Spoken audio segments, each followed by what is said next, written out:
दृश्य है। अब इसमें महत्वपूर्ण रोल बनता है उस इंस्टीट्यूशन का, उन शिक्षकों का जिनके हवाले वो एडमिशंस के जरिए वो जिंदगियां होती हैं।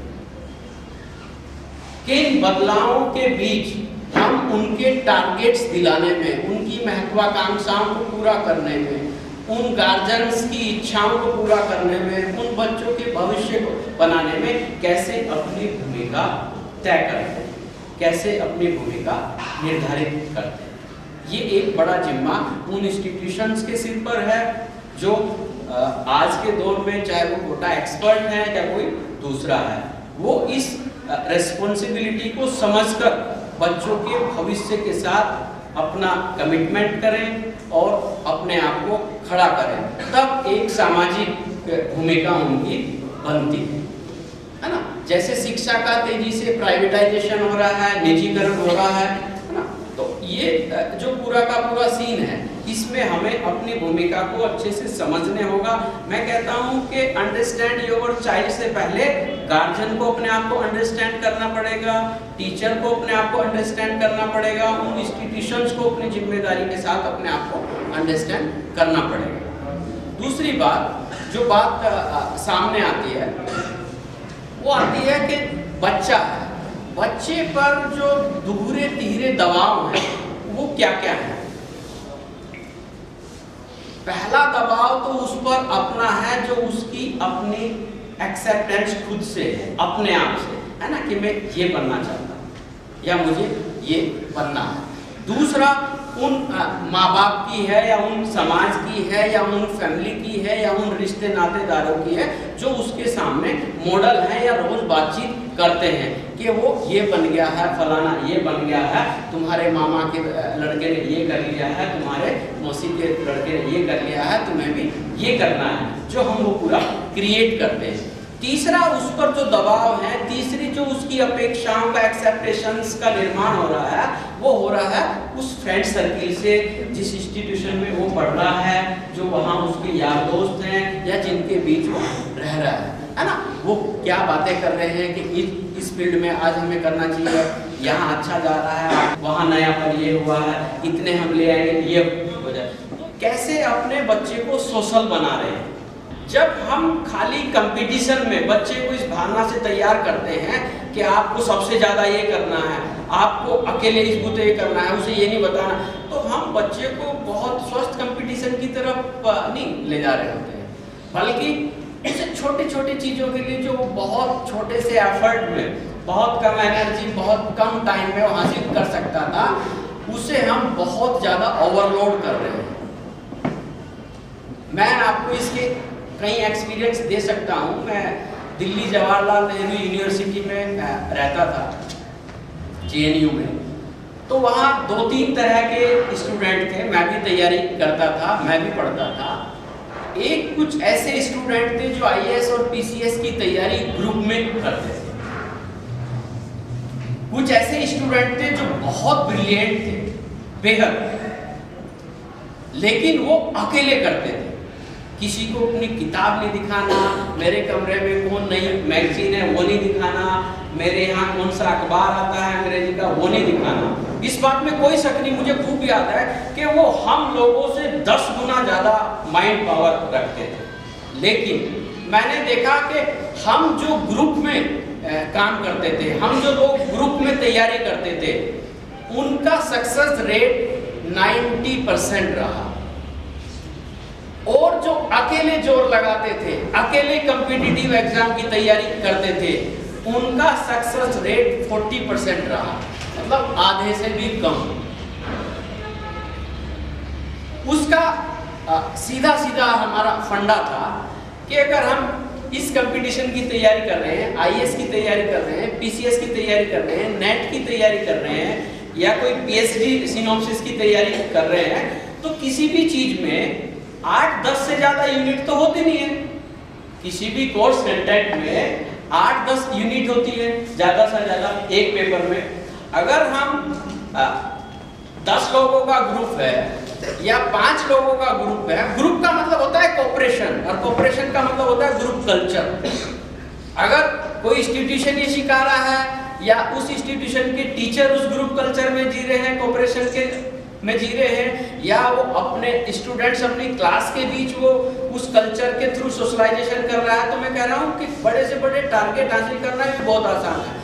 अगर 10 यूनिट का एक हमारा कंटेंट है, सिलेबस है, और हम 10 लोग हैं या 5 लोग हैं, तो 5 लोगों के हिस्से 2-2 यूनिट आई, और 10 लोग हैं तो 1-1 यूनिट आई। अगर एक यूनिट एक आदमी को तैयार करनी पड़े, तो मैं कहता हूं कि एक आदमी से ज्यादा अच्छी कोई तैयार कर ही नहीं सकता है, उसे एक ही तो तैयार करनी है, और बाद में उसे शेयर करते हैं फोटोस्टेट के जरिए, दूसरे के जरिए, बातचीत के जरिए, ग्रुप डिस्कशन के जरिए। लेकिन चूंकि हम competition competition competition competition competition के द्वारा वो जो एक ग्रुप कल्चर है, जो कोऑपरेशन परिवार के लेवल पर हम कर रहे हैं, यही समाज के लेवल पर हम कर रहे हैं, यही इंस्टीट्यूशन के लेवल पर हम कर रहे हैं। 4 लोगों के द्वारा किसी चीज को खींचना आसान है या एक आदमी के द्वारा किसी चीज को खींचना आसान है? तो आज इस सत्र के बहाने और कोटा एक्सपर्टीज की इस काउंसलिंग सेशन के बहाने या इस टेस्ट के बहाने मुझे आपके बीच आने का, इन सारी बातों को करने का एक मौका मिला, और आप लोगों ने इसमें दिलचस्पी दिखाई। और मैं समझता हूँ कि अगर हम अपने आप को, अपने बच्चों को, अपने चुनाव में भी छोटी छोटी चीज़ों का थोड़ा सा एक सावधानी रखें कि कैसे टीचर का चुनाव करना है, कैसे इंस्टीट्यूशन का चुनाव करना है, कैसे अपने बच्चे को हमें गाइडलाइन देनी है, कैसे उसे फैसिलिटेट करना है। मैं कहता हूँ कि कोई कितना भी बड़ा टारगेट हो, अगर हम जो भी बनाना चाह रहे हैं वो बन सकते हैं, और अपने टारगेट को हासिल करने में हमें कोई ऐसी बहुत बड़ी दिक्कतें शायद नहीं होगी। और जब हमारा संकल्प विकल्प ही हो, तो फिर तो उसे आना ही आना है, देर से देर। अगर हमारे संकल्प में विकल्प है कि ये नहीं तो ये कर लेंगे, ये नहीं तो ये कर लेंगे, तो शायद चीज़ें दूर भी भागती हैं, और कई बार चीज़ों को हम हासिल करने से भी चूक जाते हैं। इसलिए ये भी हमें तय करना होता है कि हम संकल्प विकल्पहीन रखें। और मैं तो अपनी टीचर कम्युनिटी में जब बातचीत करता हूँ, उनके कहता हूँ कि आपका सबसे बड़ा जिम्मा है, आप समाज के असली प्रहरी हैं, आपको समाज की निगरानी रखनी है। समाज में तरह तरह के बदलाव आ रहे हैं, है ना, चाहे वो गार्जियंस की अपनी सीमाएं हैं, समाज की अपनी सीमाएं हैं, लेकिन आप, क्योंकि आप समाज के निर्माता हैं, इसलिए चाहे वो प्राइवेट इंस्टीट्यूशन है, चाहे मैं विजय विश्वास जी से भी कहता हूँ, चाहे वो कोटा एक्सपर्ट है, उन्हें टीचर्स की भूमिका में अपने आप को हरदम अपना आत्मावलोकन करके, अपना इंट्रोस्पेक्शन करके, और अपनी पूरी तैयारियों के साथ, समाज के साथ पूरे कमिटमेंट के साथ अपनी भूमिका तय करनी है, और पूरी अकाउंटेबिलिटी के साथ। मैं फिर उसी विज्ञापन पर आता हूँ, जिस एक एडमिशन के जरिए वो अपनी पूरी जिंदगी हमारे हवाले करते हैं, उसका हमें पूरी एक समझदारी के साथ और पूरे न्याय के साथ उनके साथ कमिटमेंट करना चाहिए, उस पर हमें काम करना चाहिए। इसी के साथ आप सबका धन्यवाद। Thank you so much sir for your golden words. अभी मैं अपने मैनेजिंग डायरेक्टर डॉक्टर विजय विश्वास सर को बुलाना चाहूँगी। सभी आए हुए अभिभावक बंधु, मैनेजमेंट की मेरी टीम और डॉक्टर राणा साहब, मुसव्विर साहब, सभी का हार्दिक अभिनंदन करता हूँ। और जो इनके विचार आज यहाँ रखे इन्होंने, मैं ये समझता हूँ कि इससे आप लोगों को काफ़ी चीज़ें, काफ़ी जो आपके भ्रम हैं और बहुत सारे जो सपोर्ट्स हैं वो मिले होंगे। काफ़ी बातें हो चुकी हैं, सभी कुछ डिटेल्स जो है वो आपके मिल चुके हैं। एक्चुअली हमारा जो टॉपिक था आज का, वो अपने बच्चे को समझने के लिए, अलर्ट रहने के लिए, एजुकेशन के चेंजेस को समझने के लिए, और अल्टीमेटली कि हम लोगों का क्या रोल है, ये बात करने के लिए हम लोग इकट्ठा हुए थे। इस मंच से मैंने पहले भी कई लोगों के साथ बात हुई, कई गार्जियंस के साथ बात हुई, और मैंने कहा था कि मैं यहाँ पे IIT में एडमिशन लेने के लिए नहीं बोल रहा, ना ही मैं ये कहूँगा कि आप मेडिकल में आओ, कोटा एक्सपर्ट्स में आओ। ओवरऑल जो डिस्कशन है वो अनबायस होकर के करने की बात की, और मुझे लगता है कि यहाँ पे हम लोग काफ़ी हद तक सफल हुए इस बात को करने में, क्योंकि प्रोफेसर साहिबान जो दिल्ली से और बुंदेलखंड से हम लोग के लिए समय निकाल करके आए हैं, उन लोगों ने अपना पूरा रोल अदा किया इस बात को रखने में, और मुझे लगता है कि काफ़ी बातें आप तक पहुँची। जो फाइनलाइज वे में मैं थोड़ा सा बात को बहुत लंबे ना खींचते हुए अपनी बात यहाँ पे रखूँगा। बच्चे को समझने के लिए मुझसे ज़्यादा अनुभवी लोगों ने आपसे बात कर ली है, क्या क्या होना है उसको रिपीट करने की ज़रूरत मुझे लगता नहीं कि है। दूसरी बात थी अलर्ट रहने की, तो राणा साहब ने बताया कि टेक्नोलॉजी के जहाँ यूजेस हैं वहाँ मिसयूजेस भी हैं। मुसफ़िर साहब ने बताया कि बच्चे को समझिए, तो कुल मिलाकर के अगर दोनों बातें जोड़ दी जाए तो यहाँ ये समझ में आता है कि हम बच्चे की साइकोलॉजी समझ लें और उसके जो आवश्यकताएं हैं, उसकी जो ज़रूरतें हैं, उसके हिसाब से हम उन्हें उन चीज़ों से लैस करें। अक्सर मेरा अपना अनुभव ये है कि जो भी टेक्नोलॉजी हम बच्चों को दे रहे हैं, वो टेक्नोलॉजी फ़ायदे के लिए तो 2-4 दिन हो सकता है, जब आपसे उसकी डिमांड हो तब फ़ायदे बता करके कि पापा मेरे को मोबाइल चाहिए या मुझे जो है लैपटॉप चाहिए, तो इसलिए चाहिए क्योंकि मुझे गूगल पे काफ़ी कुछ सर्च करना है। ये हो सकता है मोबाइल इसलिए चाहिए क्योंकि फ्रेंड से डिस्कशन करनी होती है, क्योंकि टीचर से टाइम का पता करना है, दिक्कत होती है बाहर जाते हैं कि आपसे कांटेक्ट करना है। लेकिन धीरे धीरे जब ये चीज़ों से वो बच्चा लेस हो गया, मोटर बाइक भी आपने उसको दे दिया, तो तीनों चीज़ों के मिसयूजेस कैसे शुरू होते हैं। मैं मैक्सिमम मतलब ये दुखद अनुभव है कि ज़्यादा से ज़्यादा केसेस में मैं मिसयूजेस देख रहा हूँ, क्योंकि हमारा इंस्टीट्यूशन ऐसी जगह है जहाँ के विंडो से पूरी रोड दिखाई देती है, और रोड के ऊपर जहाँ मोटर बाइक की बात की थी राणा साहब ने, क्योंकि मोटर बाइक भी आप दीजिए, फैसिलिटेट करिए, तो मैं इस चीज़ को थोड़ा मॉडिफाई करूँगा कि कौन सी मोटर बाइक, एक मोटर बाइक जो 25,000, 30,000, 50,000 में आ सकता है, तो क्या उसको 80,000 या 1.25 लाख का बुलेट दिलाने की जरूरत है। एक बच्चा जो हाई स्कूल में बठिंडा में अभी आता है, वो कहता है स्कूल नहीं जाऊंगा, बुलेट दिलाओ पहले। और कुछ बच्चे ऐसे हैं जो अगर फर्स्ट हैंड बुलेट नहीं मिल रहा है तो सेकंड हैंड भी लेके चलाएंगे, और बुलेट ही चले तो ठीक, लेकिन बुलेट के जो दूसरे इक्विपमेंट्स वो लोग यूज कर रहे हैं, वो अननेसेसरी जो उसके अंदर ब्लास्ट करने वाला कोई इंस्ट्रूमेंट जो कि दूसरे लोगों के लिए एक्सीडेंट का कॉज हो सकता है। इसके अलावा डिफरेंट काइंड ऑफ हुटर्स, हमारी बच्चियां जो है रोड के ऊपर डेली इस चीज़ को फेस करती हैं कि सब बॉयज आते हैं लड़के और वो टीज करके चले जाते हैं। कुछ लोग तो अपने पेरेंट्स को इतना अपने बच्चों को इतना फैसिलिटेट कर रहे हैं कि उनके लिए उन्होंने कारें दी हुई हैं। क्या इस चीज़ की ज़रूरत है? इतने लेवल का फैसिलिटेशन चलेगा, भले ही आपके पास करोड़ों रुपया है, तो क्या आप उसे ऐसे उड़ाएंगे? अभी करीब 1 महीना पहले की बात है, मैं यहाँ से गुजर रहा था, एक बड़ी सी गाड़ी जिसकी छत जो है वो खुल रही होती है, उसमें एक बाहर निकला हुआ लड़का है, बाकायदा जो गॉगल्स लगा के पीछे गर्ल स्टूडेंट का जो उसको टीज करते हुए आगे जा रहे हैं, पुलिस की उनके पीछे लगी है। तो क्या इस तरीके का माहौल हम अपने बच्चों को दे रहे हैं? टेक्नोलॉजी देते वक्त, सुविधाएं देते वक्त हमें ये सोचना पड़ेगा कि कौन सी सुविधा दी जाए और कितने लेवल की सुविधा दी जाए। क्या एक मोबाइल फोन से इनफ नहीं है कि जिसमें कॉल की जा सकती हो जो 1000 रुपए का आता हो? उसकी जगह 20,000 का मोबाइल देना जरूरी है? मोबाइल के साथ कैमरे का क्या यूज है? या उसके साथ आप ये देखिए कि जो आप म्यूजिकल इंस्ट्रूमेंट्स जोड़ दे रहे हैं उसकी क्या जरूरत है? मोबाइल का क्या यूज हमेशा जो है वो आपके सूचनाएं एकत्र करने के लिए, इकट्ठा करने के लिए हो रहा है? आप किसी लड़के का मोबाइल उठाइए, हमारे यहाँ पे डेली जमा होते हैं मोबाइल, और उसके बाद हम रैंडम सर्च करते हैं हमारे बच्चे कहाँ जा रहे हैं। हालांकि उस पर डांट डपट नहीं होती है, लेकिन बात प्यार के साथ होती है, उनको समझाने के लिए होती है। अगर बच्चा गलत जा रहा है तो क्यों जा रहा है? अगर एक सिंपल मोबाइल फोन है, उसके अंदर 4GB कार्ड आप डाल रहे हो, तो उसका क्या मतलब है? बच्चा आपसे पैसा ले रहा है, किसी और से ले रहा है, या जेब खर्चा बचा के कर रहा है, क्यों कर रहा है? ये सारी चीजें हैं कि जो अब बी अलर्ट वाली बात मैं कहूँगा, किन बातों से सतर्क होने की जरूरत है। बच्चा कब आपसे झूठ बोल रहा है, सच बोल रहा है, ये आपको पता है।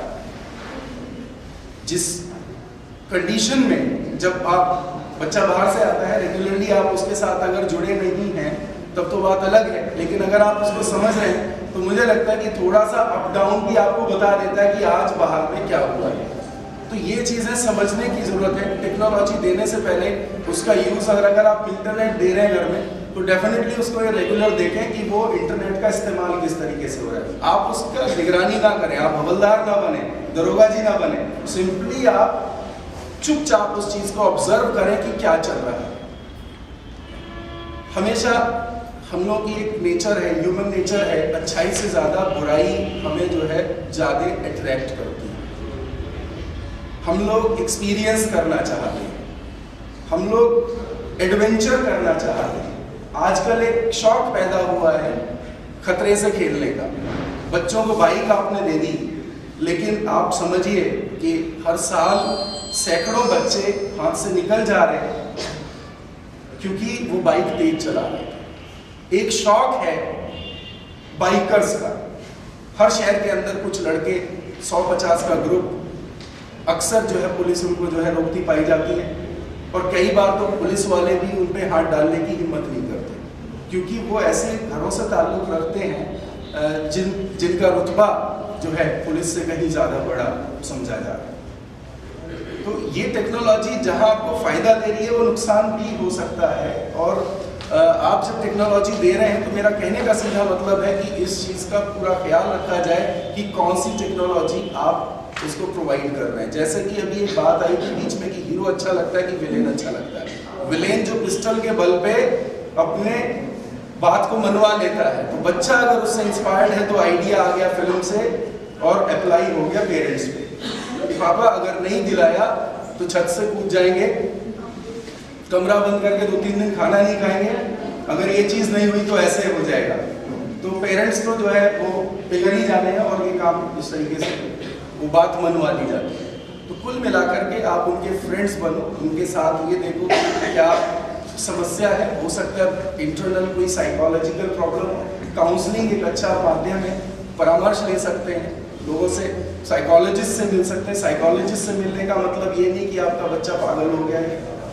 साइकोलॉजिस्ट से मिलिए, आप उनके टीचर से रेगुलर बात करिए, और जहाँ तक उनके करियर की बात है तो आप ये देखने की कोशिश करें कि वो क्या पसंद या क्या नापसंद करते हैं। एक छोटा सा अनुभव, एक छोटा बच्चा जो घर में टॉय के साथ खेल रहा होता है, खिलौने के साथ खेल रहा होता है, कौन से खिलौने के साथ वो खेल रहा है, ये एक इम्पॉर्टेंट बात है। क्या आपका बच्चा घर की पुरानी मशीन, पुरानी घड़ी, पुराना ट्रांजिस्टर, पुराना टीवी, उसके अंदर कोई खराबी होगी, क्या उसको सही करने में इंटरेस्ट रखता है, या आपने कोई उसको खिलौना ला के दिया, उसने तोड़ के उसको कुछ और मॉडिफाई कर दिया, क्या ऐसी चीज़ें करता है? तो डेफिनेटली आपको उसको रीड करना पड़ेगा साइकोलॉजी, और अगर ऐसा हो रहा है तो इसका मतलब जान लीजिए वो क्रिएटिव माइंड उसके अंदर है, वो टेक्नोलॉजी को समझ रहा है। 2 साल का बच्चा मोबाइल चलाना सीख लेता है, और ये सहज चीज़ है। जो टेक्नोलॉजी है उसके साथ बच्चे जो हैं वो बड़े हो रहे हैं, तो आपसे ज़्यादा उसका नॉलेज उनको है, और ये चीज़ माननी होगी कि हम जहाँ हैं हमारे बच्चे उससे ज़्यादा आगे।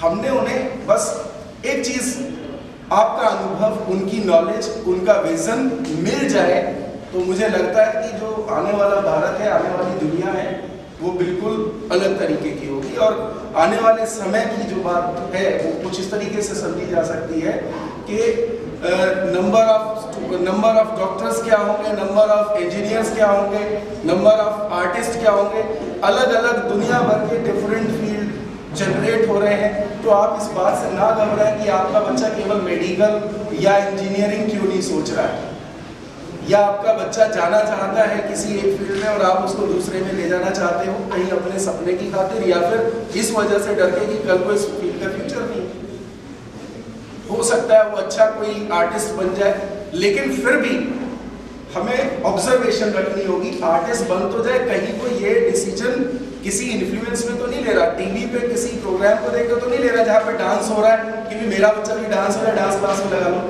लेकिन आपको ये देखना पड़ेगा कि पिछली बार जो डांस का जो प्रोग्राम हुआ था उसके पार्टिसिपेंट्स का क्या हुआ, क्या वो किसी पोजीशन पे खड़े हैं।